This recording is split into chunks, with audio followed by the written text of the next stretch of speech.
বর্ষার মেঘলা দিনে সবুজের এক রাজ্য দেখতে চান, যেখানে পেয়ারা বোঝাই শত শত নৌকা ভাসমান আর বাতাসে মেশানো থাকে পেয়ারার মিষ্টি গন্ধ। তাহলে আপনাকে যেতে হবে বাংলাদেশের অনন্য এক স্থান, ভীমরুল ভাসমান পেয়ারা বাজার। এখানে আপনি শুধু পেয়ারা কেনা বেচেই দেখবেন না, বরং অনুভব করবেন গ্রামীণ বাংলার এক ভিন্ন রূপ। নৌকায় বসে কেনা বেচার সেই কোলাহল আর নদীর দুধারে পেয়ারা বাগানে সবুজ সমারোহ, সবকিছু মিলে এক মায়াবী জগৎ তৈরি হয়। এই বাজার কেবল একটি বাণিজ্যিক কেন্দ্র নয়, এটি একটি জীবন্ত ক্যানভাস, যেখানে প্রকৃতি আর মানুষের জীবনের প্রতিচ্ছবি ফুটে ওঠে। হেই গাইস, আসসালামু আলাইকুম। কি অবস্থা সবার? আশা করছি সবাই অনেক বেশি ভালো আছেন। আমিও আলহামদুলিল্লাহ অনেক বেশি ভালো আছি। আজকে আমরা যাচ্ছি আমাদের বরিশালের খুবই বিখ্যাত একটা জায়গা, ভাসমান পেয়ারা বাজার। আমরা কাউখালী থেকে ট্রলারে উঠবো, এর জন্য আমরা ফার্স্টে কাউখালী যাব।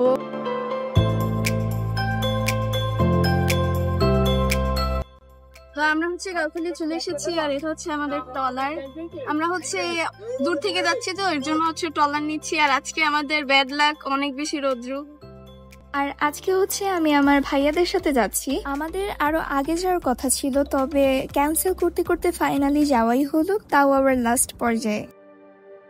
চলুন আপনাদের সাথে নদীপথে যাওয়ার অভিজ্ঞতাটা শেয়ার করি। নদীপথের ভ্রমণের অভিজ্ঞতা সত্যি অসাধারণ। নদীপথে যেতে যেতে প্রকৃতির অসাধারণ রূপ দেখা যায়। নদীর দুই ধারের দৃশ্য মনকে শান্তি দেয়। কখনো নদীর বুকে দেখা যায় জেলেদের ছোট ছোট ডিঙি নৌকা। নদীর শান্ত ঢেউ, পাখির কিচিরমিচির শব্দ আর মৃদু বাতাস, এই সবকিছু মিলে এক অসাধারণ অভিজ্ঞতা তৈরি হয়।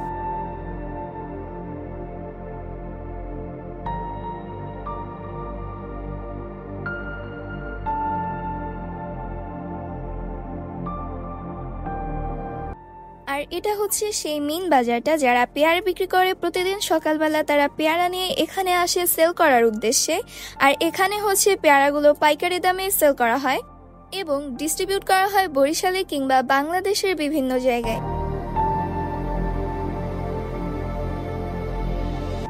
আমরা খাবার অর্ডার করে নিয়ে গিয়েছিলাম। আচ্ছা, কল্পনা করুন তো, ঢেউ টলমল খাল আর তার গা ঘেঁষে দাঁড়িয়ে আছে সারি সারি পেয়ারা গাছ। চারপাশে কেবল পানি আর সবুজের ছোঁয়া। এমন এক দুপুরে ট্রলারে বসে খিচুড়ি খাওয়ার অভিজ্ঞতা যেন অন্যরকম এক নস্টালজিয়া। খাওয়া শেষে আমরা চলে গিয়েছিলাম পেয়ারা বাগানের পার্কগুলো এক্সপ্লোর করতে।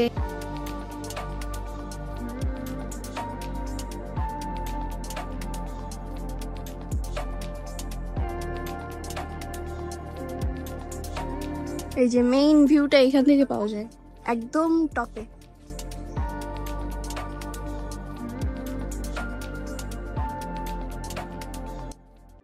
চারপাশে সবুজের বিশাল ক্যানভাস আর খোলা আকাশ, এই দুইয়ে মিলেমিশে এক অসাধারণ প্রশান্তি এনে দেয়। আমি একটি উঁচু মাচার উপরে দাঁড়িয়ে আছি, যেখান থেকে পুরো প্রকৃতিকে এক ঝলকে দেখা যায়। হালকা বাতাস আর গাছের পাতায় পাতায় মৃদু শব্দ হচ্ছে। এমন এক পরিবেশে দাঁড়িয়ে মনে হয় যেন ব্যস্ততা আর কোলাহল থেকে অনেক দূরে চলে এসেছি।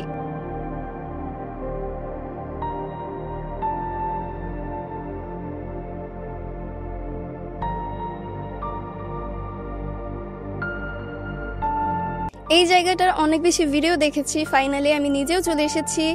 আর এই জায়গাটার সৌন্দর্য এবং পরিবেশ আপনার মন কেড়ে নিতে বাধ্য।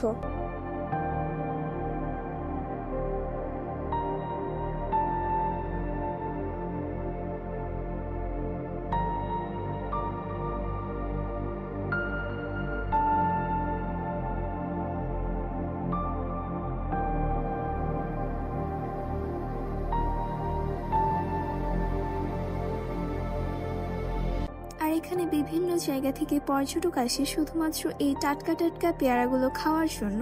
আর আপনি জানলে অবাক হবেন যে এখানের পেয়ারাকে আপেলের সঙ্গে তুলনা দেওয়া হয়। নৌকা ভরা সবুজ পেয়ারা আর তার পাশেই পার্কের শান্ত পরিবেশ, এই দুইয়ের সমন্বয়ে আপনার ভ্রমণের অভিজ্ঞতা হতে পারে সত্যি অসাধারণ। আমাদের একটা পার্ক ঘোরা শেষ, এখন আমরা চলে যাচ্ছি নেক্সট পার্কে।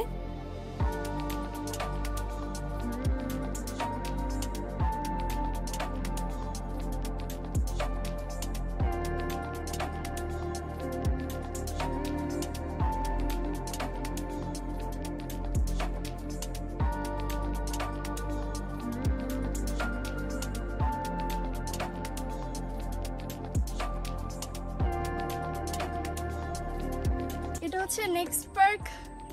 এখন একটু রৌদ্র, এর জন্য হচ্ছে মানে সেমই বলা চলে। আপনারা চাইলে যে কোনো একটা পার্কে ঘুরতে পারেন, আসলে দুইটা পার্কে ঘোরার মতো আহামরি এই পার্কে কিছুই নাই। এদিকে আসো।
এখানে ঘুরতে আসতে পেরে আমার খুবই দারুণ একটা অভিজ্ঞতা হয়েছে।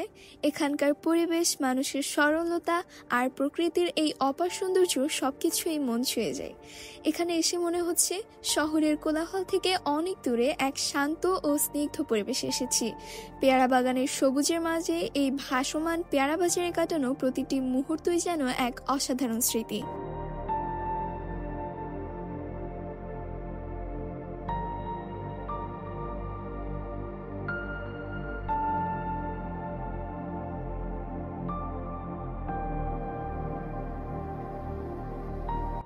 ভীমরুল ভাসমান পেয়ারা বাজার শুধু একটি ভ্রমণের জায়গা নয়, এটি বাংলাদেশের এক গর্ব। আপনারা যারা প্রকৃতি ও নতুন অভিজ্ঞতা ভালোবাসেন তাদের জন্য এটি এক অসাধারণ গন্তব্য হতে পারে। আমি আশা করি আমার এই ব্লগটি আপনাদেরকে এই সুন্দর জায়গাটি ঘুরে দেখার জন্য উৎসাহিত করবে। আবারও দেখা হবে ইনশাআল্লাহ নতুন কোনো জায়গায় নতুন কোনো গল্প নিয়ে। ভালো থাকবেন, সুস্থ থাকবেন। আল্লাহ হাফেজ। আসসালামু আলাইকুম।